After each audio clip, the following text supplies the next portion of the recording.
as a house and now found by parliament and be rectified. Me say yes and say be nkrofo na wo gi wo mo aba no why background check be who say nipa we otisen ansa na wo de neighbor questions mako mensa urgent questions. You try the question way na ye wo recess ye ma parliament po ye ya ba parliament atra bosome baako eko minister no still oma meya no ye programming impose oma meya no eno na e kire ne a majority chief minority chief e kire say eye nyama bia o ma hyeda ye wo fie hanom say ansa no de minister ne beba no na asem ne kra no awo ana kwahye ne kra wo busa ne so mra meya no na kwahye ne kra no ne mudro no ne hu hia no kra na ekọ na twem die kese ejina sade we so ene o ma so me yaka speaker te ya ye ho ade speaker wo ma anya dia me ne san so ha be kra ne say so be kaya me baby sa minister e question floor ha e ma ne ka kire me say minim say me ba baby sa ne question adenti na me koye press conference na man twen am bisa ne question no ansa na makoye press conference na ye bisa o question ma ni di 4 months 3 months ansa na obeyi anu ye ntwen wa na bra tema wo pe na obeyi anu wi a ansa na ye wo asem bi wo ho ya kana. This is clear gagging from the ministry and leadership. Your friend is a majority for say asem ne yama mu misa ne egunu kra wo mu yama anya me na me bisa ma me hu because say be nkrofo wo ba anya boso me frɛ wo no mpakoda Ghana fo asem hia yen e fire yin na ye hu obi adi hu komo. These issues became topical e okrom ha ye hwese. Moving forward, the next business statement, ombe programming nana, programming no, we will officially take the actions and file using the orders to file the necessary actions. I will see a filing.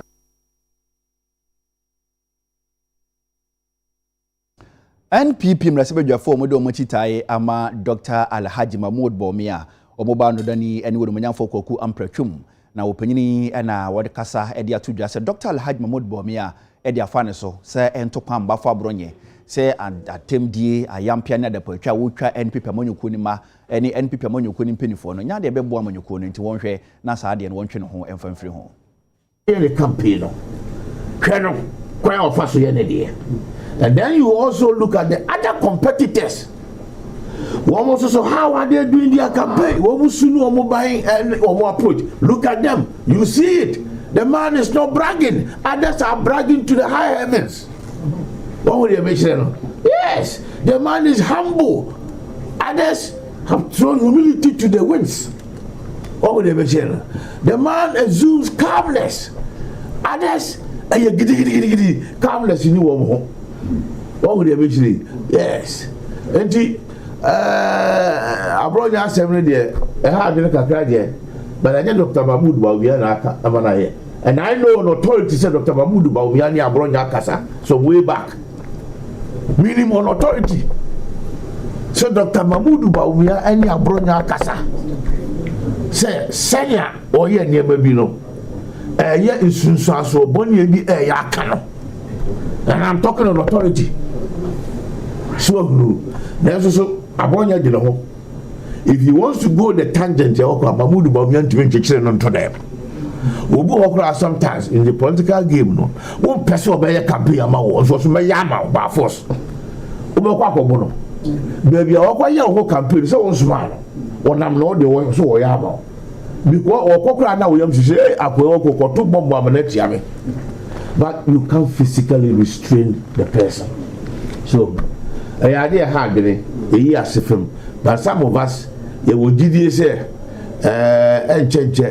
Abronya will realize he said, I did not make a BBA on the limit. And TBA we are doing the limit. I need to carry it off for the good of Papa no I may say the pen on.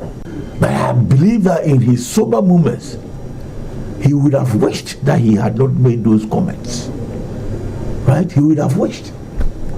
I understand. From him, he told me not too long, some couple of months back, that he wasn't going to contest again, right? Because I think if he was, that statement, that comment, would definitely have caused him a lot of headache. Yes, it causes a lot of headache. But I guess it's a learning curve. Let us all, those of us at the forefront in politics, learn from it. That sometimes you don't open your mind too wide. Sometimes you have to show a little bit of maturity and diplomacy in the things that you say. You may have it innately in your mind, but it's not everything, everywhere, that you open your mind and say certain things.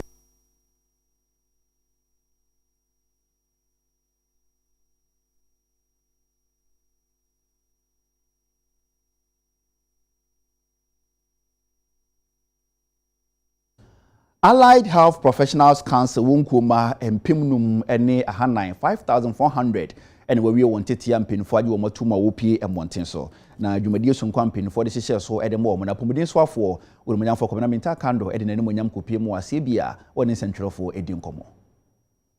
We are living through a period of extraordinary technological change. The digital revolution has reached our hospitals, laboratories and our clinics as well. Data which used to be confined to paper now flows in real time. Diagnosis, which was once limited to geographical limitations, can now be enhanced through digital imaging, through telemedicine, and through artificial intelligence. In this transformation, the allied health professional cannot be left behind, but must brace himself to be part of the story and history making. The lab scientists and the information officers are now the custodians of digital data. The radiographers and imaging specialists are leveraging new tools to improve diagnosis and reduce human error. Health promotion officers are using digital platforms to educate and empower communities. Your professional conduct and readiness to embrace innovation will determine how fast and how far we can go. A well-regulated profession is the bedrock of public trust. To the inductees, I must say this, that today you are not only receiving provisional license, you are accepting a sacred trust. The oath you will take or you have taken is not a formality. It's not a rendition that is sweet to your lips. It is a lifelong reminder that your knowledge, your integrity, and your compassion must always serve the public good. You will be measured not only by your technical ability, but by your empathy, your discipline, your sense of duty, and ethical compliance. The theme for this year gathering is resetting Ghana Allied Health Agenda, the strategic role of the regulator, that is us, and the professional, that is you. The council definitely will ensure during your practice the highest standard is maintained. What it means is that bear in mind whatever you do in this digital world, you will definitely be guided by your actions and inactions. For the first time in our life, we have received a significant complaints and in some instances a threat of legal action for just a mere inertia in our role as professionals. We have set up committees to investigate some of this, and I want to remind you that bear that in mind, that whatever you do, people around you are watching. The highest professionalism you may put across will be a plus for yourself, your family, and the country as a whole.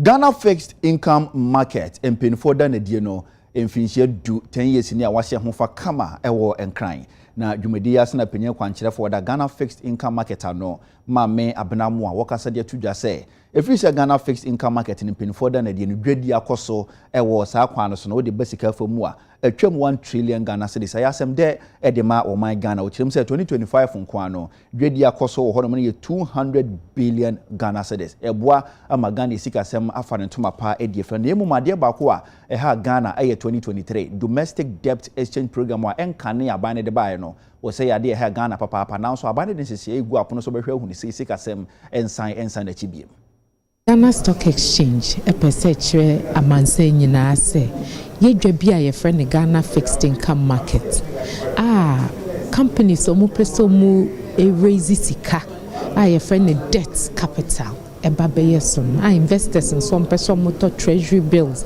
government bonds e hono motor sa instruments sa market ni ya setting up in fear dunie ye di fear du nti ye pesa manse nyina hu se Ghana fixed income market nso edun feed edwa no esomfaso ne sen esomfaso ne se anya bia companies omo peso mu nyin a bebre omo peso omo business ko ni omo ko omo banks no makoji loans bo makobo busia wo ho ebi moko savings and loans ne honem ye pese ye kire se oye edwuma no wako savings and loans bi ti se be port ti se easyway akoji savings akoji busia bi ye wo edwuma sa be port ni easyway ni omo kaka ho no ebi bebre baka na fixed income market no ma be ebe raise busia kese efi ha omunya se sika ne ebo form kakra sa na omutimi abe online de tum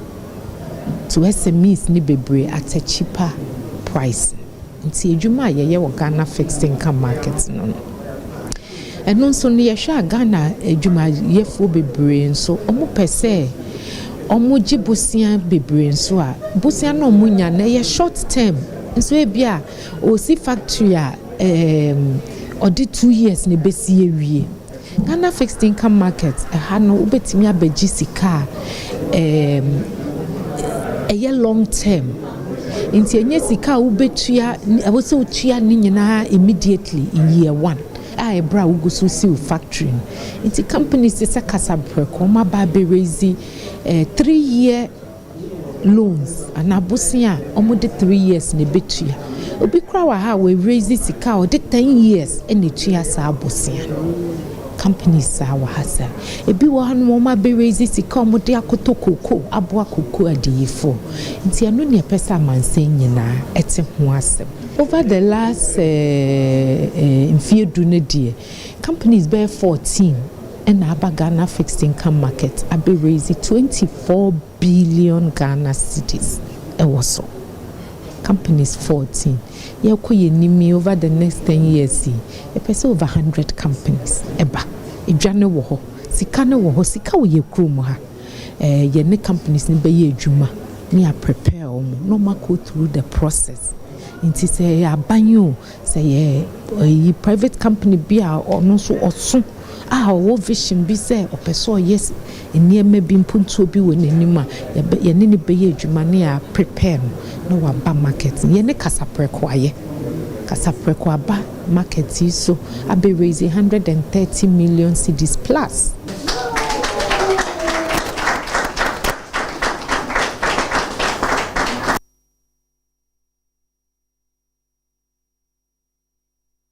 wana wotonton alomi ene dade ewo ye monten so wonkuma bia ewo Takoradi ena wo chirim se train dade ena train kwan train station ena train bi mpo aye dada no endi samanyoko ne ma bia ewo Takoradi aton e dia momo ene se dade opese wo tobi asika obetua dia mampenfo enka ne sika no 3.3 billion 330 Ghana cedis ene afi wo twa sika wie ko so okutwitwa nade no national security for akosia o mo se wo mpene so e madade no wo ntwa ne na wo chirim se o mukotwa mu dua o mo anya ntwa nko mo pieto de nka ho enti se ye nton dade ne mfa mo musika empenfo emfa emo mo nya sa de a asempa ensi e wo Takoradi ne mpatamu na wura Alhaji Razak eka wona wo twa sika e de mampenfo no ho bi woni UTV di nkomo a wona kosem wo de to yanim sei we are regional constituency chairman skachens omo scrap bi there omo auction na committee BF Akraba nti omo fi Akraba no omo si awu biala eye constituency ewo constituency ma e fi there scrap dealer e betuma to the amount of sky new currency 330,000 Ghana cedis. Blana Batu number Mao in Zamanibi. Constituency chairmans of NDC. People free and cry. Since last week Saturday, Omaba no Musta do Muju German Mulo Diko. Obiala stop omu. Na yena yewo constituency ade no. Ye 12 years kama one. Na ye be yedman no mu stop yandia. So omumba yankwane ye edwuma na omumfa yes kam fa maya. Aye scap no omutoni maya no. Omumba yankwa aye railways. Coaches na race na odi the form no. So omumba yankwa na ye ntwitwa omumfa yes kam fa maya back. Into this groups are actually 10 groups. And the 10 groups who cascading Yala Boma, it's about 330,000 new currency. New currency. Me and Gasa Dimitri 330,000 Ghana cedis. Dimitri ma efia chairman. Oye chairman Sedu. This how I say my brother. And you say you paid na yele. Ya how say ye nyina ye wo hana ohun ye nyina ye wo hada ya beto scraps ya be ye djuma 1% ye be ye no obi ani ho a onye delegates kosimitim afia katodiskan na skendi youth na ye nyina delegates na ye nyina ye dai ye bua no a yeko bank ye ka loan ye da beto nyama de ka ndende ye echina ya twes kana wie nda sisi awaka de ye ba yadwuma nda agreement in term dia since just Wednesday Monday afternoon de ye hu left and right akrafu no pese wo ginyema no fie nsem term dia ye scrap dealer say ye wa de no ya se scraps ba na say ye beto a ye wa na akrafu ba wa ba se nyema na nyina doko Monday no ye wana nimpa tu wo firakra wa ba hyase de otonyama wo twitwanyama ne deko ye bisana wo se wo de ne paper firakra no baba yesu ye tueska no aye wa ye tueska na ye ba yadwa won pese ye ba yadwuma no nti ye hawan de dwuma ne ye pere ye de o makoma ye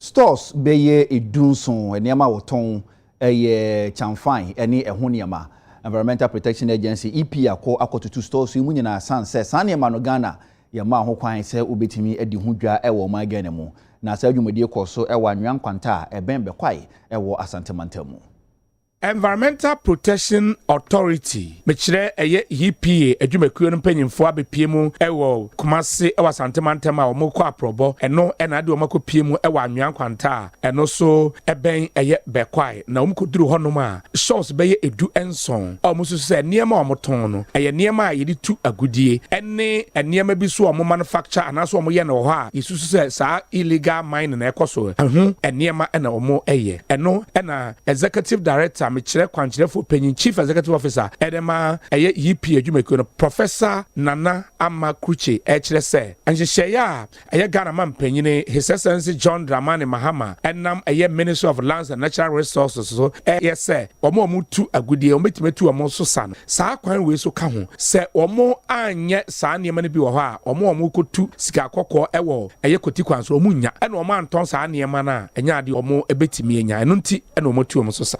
EPA na ya TSC ahwan kwanta road so ye hu say eye illegal mining ehu enuoma ya ton ne bebre ewo ahwan kwanta area ha enti EPA ya enforcement ya check warehouses e wo ho nyina ne de omoton first ya check so mo EPA permit say ombeya operation ne ahwe adekura ya ma omo permit so omonye de ya ma omo permit so omonye nso beton car e ho spare part ene Takoradi na bibi spare part but omo shops ni nyina mining equipment e na omo ton wo ho enti ya ba aha ye close omo shops ne down ebi wo ho a ye seize machines ni bi because ni nyina no bebre na omo de illegal mining enti ye seize bebre na ye close down shops above 17 ana yetumi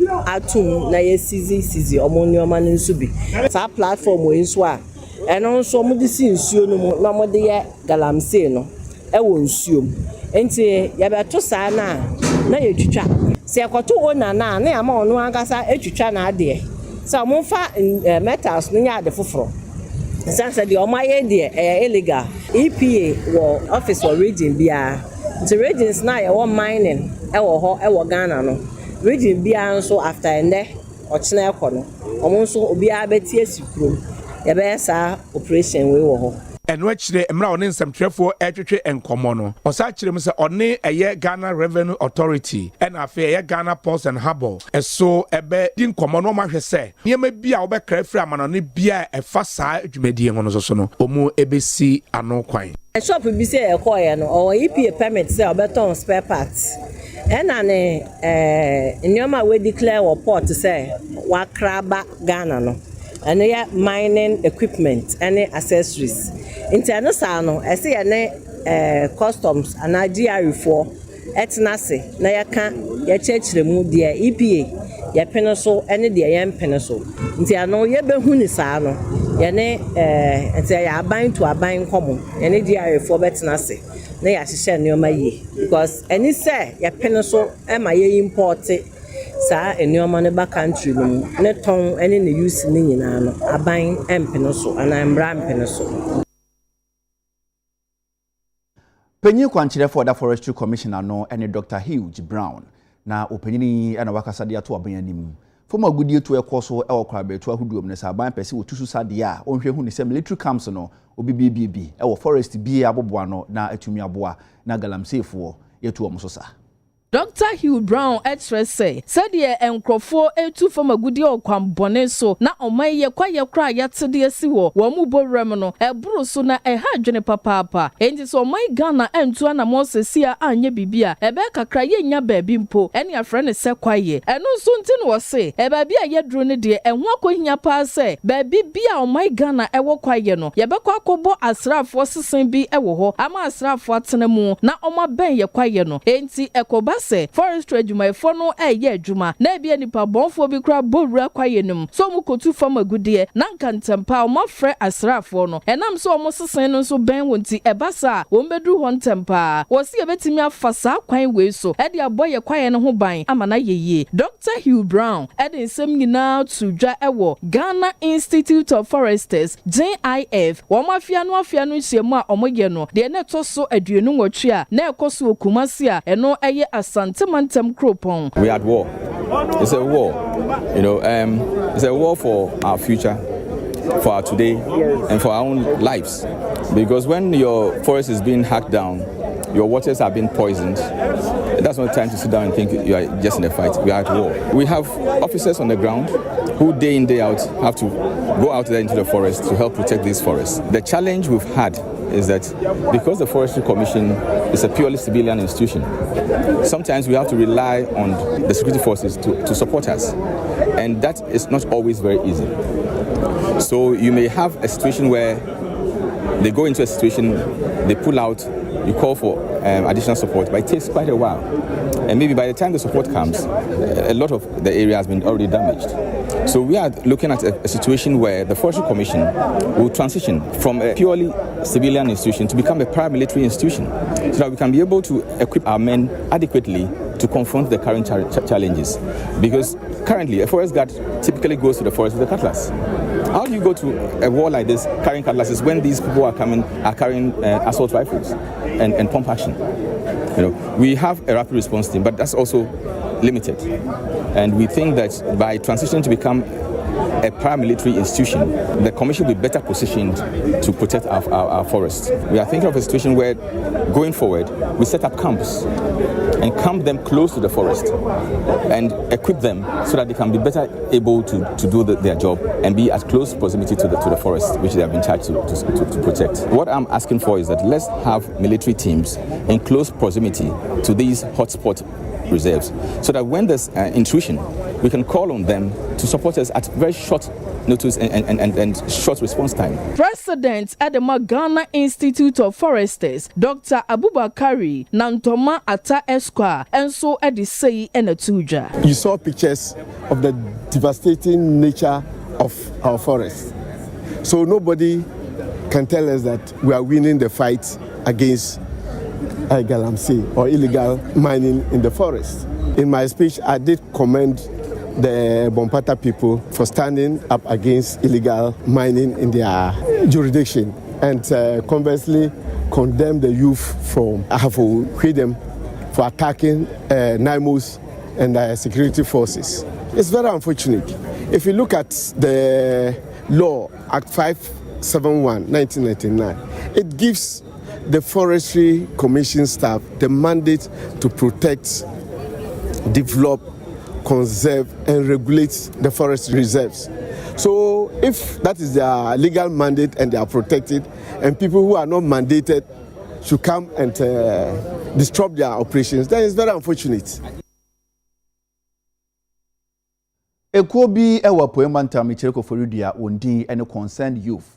Na ekuo yi omani ambere papa kwakọ piemu ewo foridua Eastern Regional Hospital din nyina ne se apomde adwuma form ye adwuma ewa resabia no empinfo transform afiri ho akoba bi foforo na ene ekuo echem se wompene so esanse omonso omunya doctor waye papa omope enu nkyere mo mpinfo na wotwe se doctor omope no no ya transfer na afiri ho so omansa amfa no amma ene omuni mpinfo bi kan papa Adia ekosu okufurudia Central Hospital ene haye itina won say ya boku jan we tiwa ya dinam Central Hospital ho adia ya kese ene say papa na owo ho no doctor akotu ampa no ya mane transfer say onko hohoi no nko ye niduma ewo ho na ne owo bolgane so emra okufurudia Regional Hospital o say wate no o sign free back say ye man time when you eyebi intino yamboano na on suspending the time no kopim 3 months no esun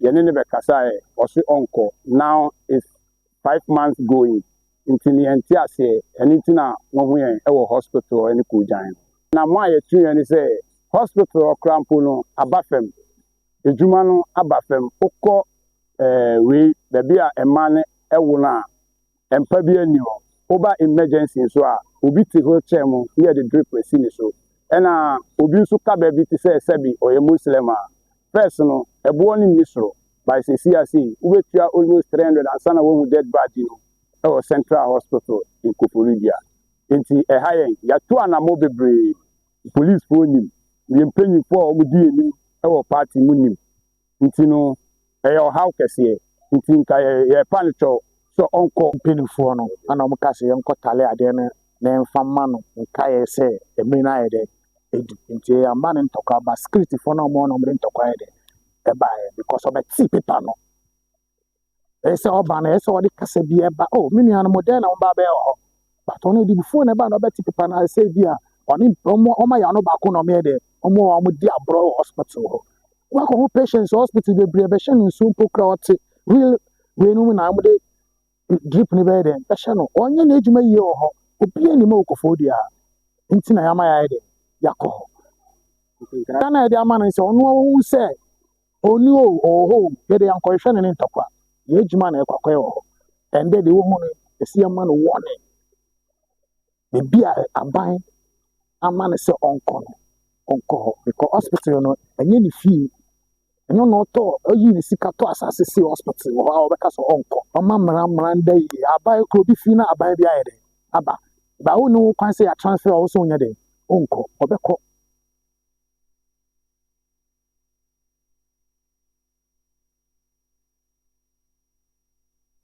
na che se Dr. Akoto emabunu ne mane na wotwe so on se ne nema mfiri ho enye saa omune no ewo bika efiri sansam na ye consent fufuro mu a headmaster woda Kibi State MA Basic School ano school yi wo Akwa South mensin ne mu ewo apoyamante mu Ura Prince Kwadwo Frimpong na opanyini wode atudwa se ene edusuafo dodo na ma school ombesua de obebisa bisemu no na okwa Anti-galamsey emwa ma edusua na de kire emfa ne tuma pa emfa mfrento obesere aban emwa wode sansam na tujwa wa bra school no wanya mfinhia duosonson a na wo hye hofa ebe ya se yempansu yi yebetimi aka se school ya yewomu na enkwala enemrem nkwala betimi aka se mi yetruant mi ma school na ohwa ne ha okese pa no eye because of say ahaye Galamsey area enu nti emankwala no nya ni je wo mu se won be kwa konya 200 cedis bi a day tinso abetra classroom ayo ha okese e de amayen enyo ha okese nkwanse nkwala ne ma school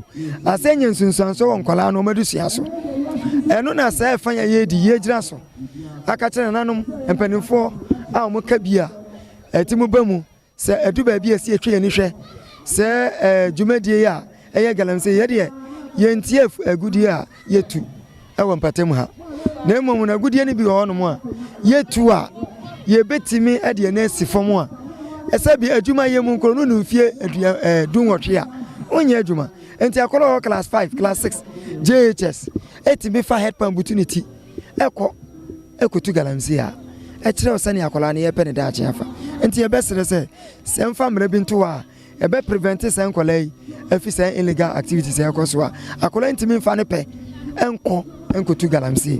Yɛn teacher deficit yɛn teacher for ni bi ebi etu kwan ebi agye release kɔ eti emra wo fi mu na wo kɔ saa no e creative vacancies ɛwɔ hɔ eti ɛno na ɛyɛ yɛn number 1 challenge a yɛwɔ ɛwɔ akwa south a yɛgye nyame adi sɛ recruitment ɛbɛba no yɛbɛtumi anya enough na ɛtumi aboa na akwala no nso kɔ school na teacher ni wɔ hɔ ɔkyerɛ na ade ha ɔwofoɔ ne akwala no ani gye sɛ the next day no obɛsiesie no ho sɛ ɔkɔ school tu awofoɔ fo yɛn community ha no nkwala no ebitumi tutu school mu enso school deɛ ɛyɛ continuous sɛ ne waba na waba abɛsua deɛ ɔkyena wamma woyɛ saa wontumi ɛnkɔ w'anim ɛwɔ adesua no mu enso mpɛn bebree no nkwala no bi wɔ hɔ a wo engage wɔn a obi wɔ se matare me mpaboa wɔn so wɔ hawo enti aban boa yi awofoɔ nso boa na akyerɛkyerɛfoɔ yɛn nyinaa boa ebetimi aboa ma yɛaboa school na ama na akɔ n'anim. Ekwa wondin an Environmental Service Providers Association Trinity from ESPA and our krata bi epie monten so na krata yi ekɔ ede amawonko ma san sɛ omoye sɛ nyankopɔn ya adomo a enkan nra omoto mo hugu monten so aye oyekira no wodin de ti aban san sɛ aban de wonka eno nti na omoni abia di nkomo bia aban ntwa won sika mfa mo na yefuru pan so yemfa nhya aban eno nti na nka wote hugu monten so a enkosi sɛ aban betua wonka de enya de obeye adwuma na menim sɛ wo bisa sɛ akoi omadwuma ene sen omoboa ahunudie ho ensem eno nti na menemo kasa yi krata no aba monten so enra wode tu wonkoma empinfo kan bi wom wona woboa ahunudie ho ensem nyina sɛ aban asomo no manyamfo Ibrahim Ahmed osofo hwenkurunkuma mpuntu ne nkankoso ama wone Environmental Service Providers Association ko impinfo abesi nkonwa omo baba nkomo etoato adwen kwampom befa so a sika no wakamu no aban betimatua ede amom woni sayo so nti eko impinfo krata wode apie montin so yi wode tu wonko manyina nim se obibia sanko na dwuma so wonko ye dwuma na nkomo na wo mo ne impinfo adie no eko yie papa nti omo ogidie se endi chebi sika no wakamu nyina no aban betua ede amom eni nti no krata yi omo gina National Executive Council so na omo de ato wonko mani nyina nim se nkomo no akoyie aban behwe na wotua won ka sika na kam nyina na aban so betua de amomo ene te wonko mani nyina no nko na wonkonko ye adwuma na berepa mu no sika ne ba omo beche ama obi anso ne nsa atumi aka ne de krata pie montun so ma me ofori antwi ne nsa na ehye ase adisuafo gentete ewo Yamfo College of Health na wodi kotodwe agu form de nsa to nsa ye musraban se kwankyerefo de school na no aban transfer no afiri ho enya ade o manage ho sanse penyine no obo madisua no maje kyere papa nti aban transfer ni free Yamfo College of Health ho no mo a emboa nti o mo sresa aban ye ma penyine ne ntina ho na wonko so emboa madisua ne ade kyerem has to do with the director Dr. Mohammed Ibrahim aban amana letter say onfi ye college mo ha ana so mo ne ko bia ye foforo director obi a way back 2015 school no kwa hia mu ma no koye say accreditation say physician assistantship so munya no o manya we dey how every students no any college no ama court nsem mu mu na mo dey adesede to a director nim manage opinion ono na obeye obi a obetimi so obeso how we nyina ano tisia yenya letter and I say saka letter every ministry say omuyi na fi College of Health Yamfo a student body no any teaching staff no nya yebo enjo so if you say papa ba no wa ba ye niam bebre na abo college that your main issue has to do with accommodation and so se otu weni ehwe campus a ye obiaya ebetim de eti ato as compared to 2015 enye eno nko lecture halls ahodo a wababa bo a yesi ni nyina so eka ho biama adichere ne adesua akoso 13 na mpanyifo eka asemi se diofujo apano na ye piano tie de adese de eto aban ni se o maintain papa no e college of health Yamfo na ni nyuma pa odi no onkoso onye na onfa mboa college of health Yamfo but yes na aban say any ministry of health say yes ramo ye letter no pa show mo mane nye de en omunyi director en free ha yes so omunyi director free ha ya e de how bebre na bebre ana ade ba ko no say director yo bi a se painful se hwan yo wo program na sa wo pese wo nya o isizi uda because ono no oye friendly ana nyuma pa oye maye no so ye ni age ho pa mesra ban ne ministry of health say mesra se mu yi director firi ho a nema bebre ebetwe acha meme baha 2023 but since 2023 ne ban mahu say improvement bebre aba school mu especially bibia na ye bi eti beto kana ya asem but papa ya hwe say ye benya baby bi eti ato even ye dining ye didi mu ne nasefo na ye lecture halls no so na ense ye kra adenyewa bebre agu akwama aboa na ye sanso bias ye benya CCTV cameras bebre e wa around because previously na girls hostel na boys ni borra ho ada enkofo so timi ra ho man na enye kra but to say we solve that issue ni na amaye to say so whatso wo amaye like whatso wo amaye we school said the bear if a bonne for murera ha ama security purposes e wo han so akọ high ama nyoma bonne ne enkofo bonne omurera ha krono ne ye sanyoma ni na so abafo Enti asapoma na da Ghana ene zoom line wadwumako ntamu no aban aye ne se bre na so ene ntini watwam na emu ebesi nde no nyade a contract no empinfo ahwe na wasasensan foforo na we ne nam so atano north mrase badwani Dr. Gideon Boakon wosra ban se ne ona momonten so afin atiatese enti obesere sa aban san hwe na oni zoom line ko no omonsan konkonwase su biem na omuntimi mfiri omodwumadi ase orumanyamfo edi sansim na toja wa bre odi ahonidi adwumadi hihye so e wotano so Zoom line for Juma by car sell more fan to her. O fire man temple the bria. Why you feel? From the bria, the messer are buying the set. The obit me be a say Zoom line for none or Bassam or Maya Jumano. And now say Obama and Juma Kufo for Naya. You hear ya say.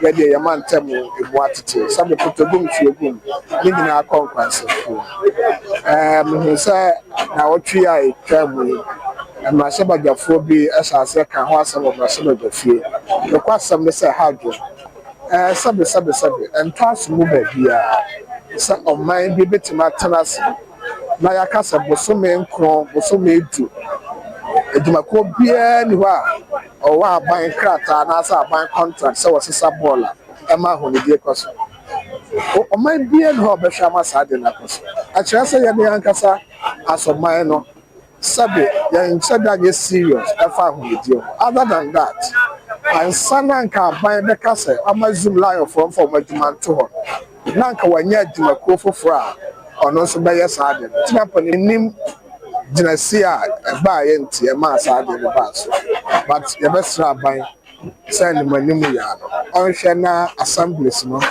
empe enkrofo a amoba ye sa aduma ne de aboa dia woni de mechanical nyame animu ni ahoni de tano so e wo fom kakra ni a be hiam sisia madika ne curriculum aka em say afie mu no obi adware a anaso mo ye sufi bia wo fi obi ano omo de eba abonte keke anti so nam krono mu in fact papa na ewo mu no enye emantontom ne ade fuye bebre timi efu because of say nso na omo dware na itimi ba abonte keke nti eti mesre tanoso modika ka kire omo de mesre senka obi abebo modin na watu manho ketwa bi e wo de fitire se odware a safi no be den nso no betima kota mu se ne be ya entimi ema bontemma ntontom ne pampai no a enye no ebeba abonten na nije sama yenya no wokrodua ha ne ebi sida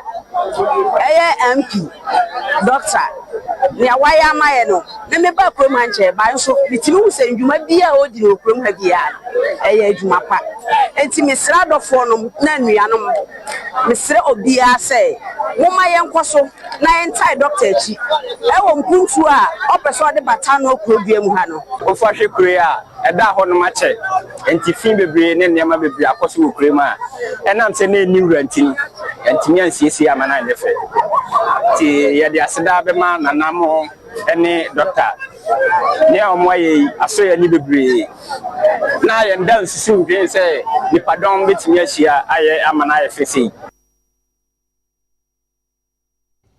ye besere mu na ya home kase bo no so ye ba ye beto aso.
Ghana this year damase se mwaka homa ya to nkraba ye to ayensem no eso a ahemfo ene amanyofo wadroban adroban yekure wo ta no north mensin mu ena wode atudwa se galamsey pa de wo ma ho kwan e ma ne nkoso e wo mpatamu obi a be dia dance ibi municipal assembly ko afo nyina agitum se me support galamsey small scale mining se be son emla be ya djuma omo nsa asase omo nsa nsuo dia se be abama no tumi kata no wo ya ne se mla da ho obetimi aye no aye ni ye ama EPA for ne se fata no ka be yi na hwe amuma aye nsa asase ya blo nsa asase nsuo nsa ne ma employ to environment with chemicals ne mo se obi a ko se kwantiem baabi ko se ma fa so ne se kan ko tuamna akoto galamsey dia me die eno nko ade me mpreso ya ka galamsey nyina aye adwuma nkola ne nya bi nye sabe omunya bi nye ntina nkola ne bi afetro nka na omo so motu galamsey ti ya besere wo so o madawroma omo mfa nkola na adwuma emaye na nanom maye batai masum enyome mesere se galamsey no hade ye mpe obi agitum se samtiti so e chante ye ni galamsey no ye mpe no wa ha sabe ye na na dia ye na nanom anya ya meto so no ye penso ye mpense bi beba ha nti ye besere aban mu mpanyimfo se wo mo ka bi ye bam se galamsey ni die ya na na no te akonya so ye be o kantam se galamsey die mebi me yasase so nti ye duro ba nko ade ye besere ni ye nkurase sa aban mu obi aka we tumi so mra metu galamsey so bia ka kire wo setana no sisi am no kase galamsey ni ha obo galamsey wa ha me a me be ye MP shase se me kwa proba ko de bank for the force din kro bia wa ha bia de makom akwa ko da won ba do ba chi ha ba bitu se koche sukuu mu mankra bafokro bisi krofo subriso ayefo ni nyina kache asese aban mu kanipu a omo kan bia eyeyi omo timi de omo nan se na ifa bone ko bia abebu ye nsase so omo say nsu omo timi tu ho na omambo brass so far ye de nyama egu akwan mu toilet no nte bia ye be fiti ase na ye ba ha no se kuro no ekwan ndi de kuro no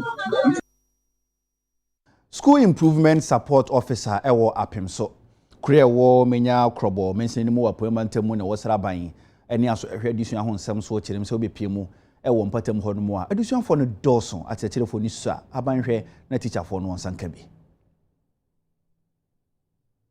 me secretary IFN no apimsu secretary no secretary yewo how bebre secretary no mu so sisia ye kita 15 schools mehwe so na schools yi ansa na obefi bako mu no na wabre yi kwan no enye afenso school ya ye gina mu sisia yi se ofa school ya senkola no fi KG na se omu wie ewo classes a ji omu nante be 3 miles ansa na ometimi akọ GHS esan se kwan ni niama enye nti no ya di teachers baha no mo a enche na omo ansan akọ sisi ayekasa teachers mienu pe enekita headmaster eni teacher bako pe na omo school mo ha no mo a omo hwe nkola efi KG ekosi class 6 se eba se head teacher obeko meeting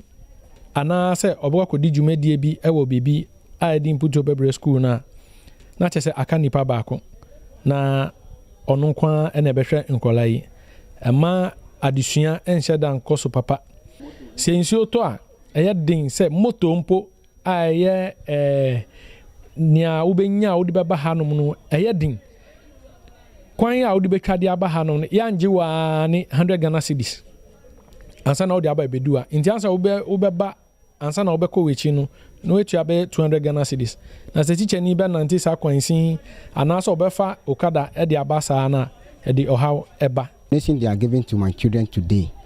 In fact, I'm very much happy, and I'm saying that it will improve learning, and then it will also encourage the children, because if not their help. When the children come to school, they come with mufti. Anybody dress anyhow with chalewotis. But when you see the appearance of the children today and the way they are happy, I'm happy that from Monday going, even some will be in hurry that it will get to Monday for them to come to school, and I'm sure it's going to help them. It's going to raise my enrollment. It's a worrisome. And then when you ask their parents why their children are not wearing uniform, and they tell you they don't have money. But they will say there's no future for them because of school no on share pabua on share and atarashi na to only book. Nti yebehu saa de ne hu se abofra we de hwinu ebehye ne nkran a ebehye ne nkran so onko school no na ontumbe bibipa nti ne fata on so se be mom nyoma bebre na no na hwom nkran ana yaba ha so yen nepe na yaba ha ebeta aba ha Mrase badwani edemade hye on of day ene urumanyamfo Jocelyn Kwashi na maame school na wo sie ediama Yodanu White Cross Basic School awie atwa homam adane ede ahye mprimfonsa na ne ka sei mu no ene wode to manim se ne wayeyi obesere ombo ho ban na nkyire manso benya so faso na wobo ade hye na no ho ba se dwumadi ahodo we ekoso e wo mpeso ane so nyina so no obehwe na wawi ate ne safiri ho ma ade hye no enya so emfaso. 8 years. It was difficult for me because it was even difficult accessing my own common fund during the MPP era. And then, so I started with my own funds. Anytime I'm paid with my salary, I give a portion of it to the community. That if you can start, I'll also be supplying you with the materials. And then, lo and behold, by the grace of God, we've come to power. I'm able to access my common fund as an MP because I have my own DC here now. I spoke with the DC, and then he bought into the idea that we need to get a classroom block for the good people of Yordanu and Angeta.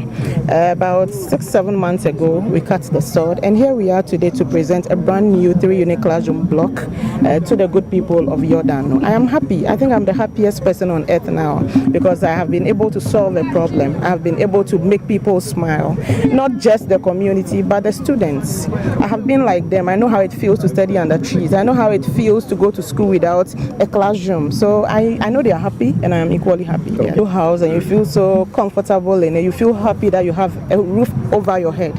It's the same way that the teachers will also feel. When you go to other communities and see your colleagues in classrooms sitting on beautiful chairs, having tables and all that, and you sit under a tree. Recently, that was last week, I came around. That was before we handed over. I came around and saw teachers teaching under trees. You could see how devastated they were, how frustrating it was. Because the moment you hear the sound of a thunder, knowing that it's going to rain, you just know that you cannot finish your lesson that day. So I know they'll be happy. I know it's going to boost learning. The students will be comfortable. Now they can come out even in the night to study. That's the advantage of getting them a new. I am not deciding on what I give them, but any community that brings a problem, I solve it. So it won't be long. We are handing over a brand new nurses quarters to the good people of Trukwe. And then very soon, I think this will even happen before the year ends. We are building clinics, we are building other classroom blocks, I'm building a library at Vapo. We have a lot of projects that we are undergoing just to make sure that Novdai develops. And the latest one that you all know about is my DVLA project, that my people do not have to travel all the way to Hokwe and Ho to get their licenses, but right in front of their doors, they can have their DVLA problems solved. That's the newest baby we have in Novdai. Okay. If I'm not happy, then what else should I do? Yes, we're talking about equity and accessibility. This is part of my equal share of the national cake. This has helped my students to have access to better education. So, with this kind of classroom, comfort has been provided, space has been provided. Unlike in those classrooms, where the classroom was very small, short, heat. In fact, when you get to the classroom around 11 o'clock in the morning, you can just imagine what teachers and students go through. They have to sweat, clean, a lot of discomfort. But today, we have gotten comfort, spacious classroom, so better learning environment has been provided. The project is 3-unit classroom block with staff common room and office and store. And the total cost of the project is 645,000 cedis. Ora Sisi Beidu oto nyamenyom gospel musician na opanyini wode kokobo ene afutu amagana fo nyina se yensu ne yaban no yamano ense Kristo Yesusu ose mpempi no obi wo hono maduru koseda na wo hyane ne mpabo fa ne Bible hyana motu mu a ene sofo krampo mfa no ho yese wodo Nyankopon che obia na so ye pon asore ukoto no wadwuma mu ukoto no wo school mu ne monten so a bibia anse se nipa no oye Kristo ni ne no na wo chem sa manfo karakra sefa Caesar de ma Caesar ne fa Nyankopon de ma nyame wo se nyensempa so oye Kristo ni nko ade a ma usu ene wo ban no ense Kristo su nya obeye bia nya obeka ene ba bia obekọ bia no bia hu ne se ampa oye Kristo ni mapa na wo panyini e de sanse na to dwa bra wo yese afi Sisi Beidu Holland Splendor concert no e beba so kwasi adadwumede ya se a woda na die no ene wo de sanse mu ni afutu yi e ma ganafo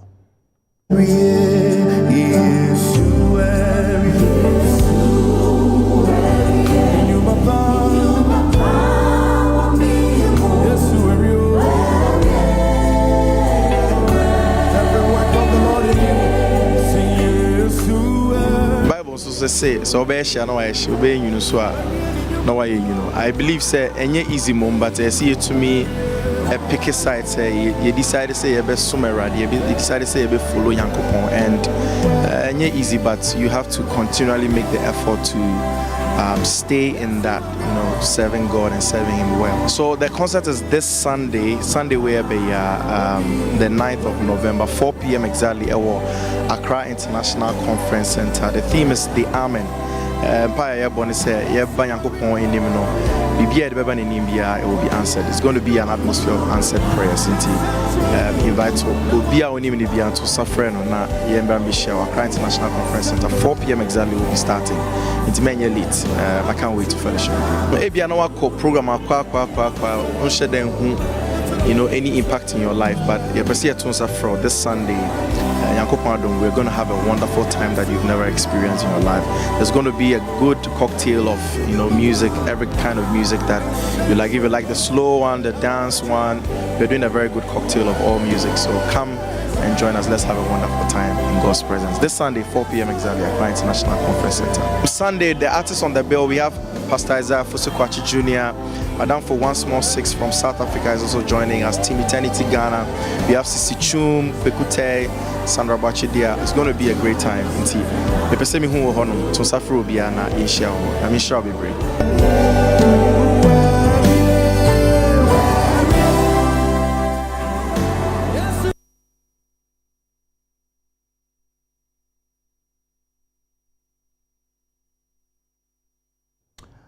Awie Ghana this year ha na bre be maye kwan na kasebo awie don hwere ntemu ye de be somo no ye de nyina ebesi aseda enkoma se wakan ho don hwere ntemu na kasebo ye de aba be somwo memfa se na bi so ma Grosser Ventures na awie subura tuntum so wo mu no wadwudwa ede ahyemye na maye kama pa na maba be somwo yi Grosser Ventures wo da command Bombay Junction Crown Prince Lodge echi ho no mo pe occasion bia wokono na wafre Grosser obi dwa wo atade a ebe fatawo ibia na wo ntoma bi edin ewo wutrim na emu ni bi wo ho fre Grosser obetobi na wapam ede amawo na watua ne ka obetimi afre Grosser 0244250420 0244250420 opam mema niema epam ema niema for occasion bia no obesiesie ho ama ho atumi ayefre production team no so media seda emo bia mosomfo Sadat Mohammed niema momo ene hwa enyado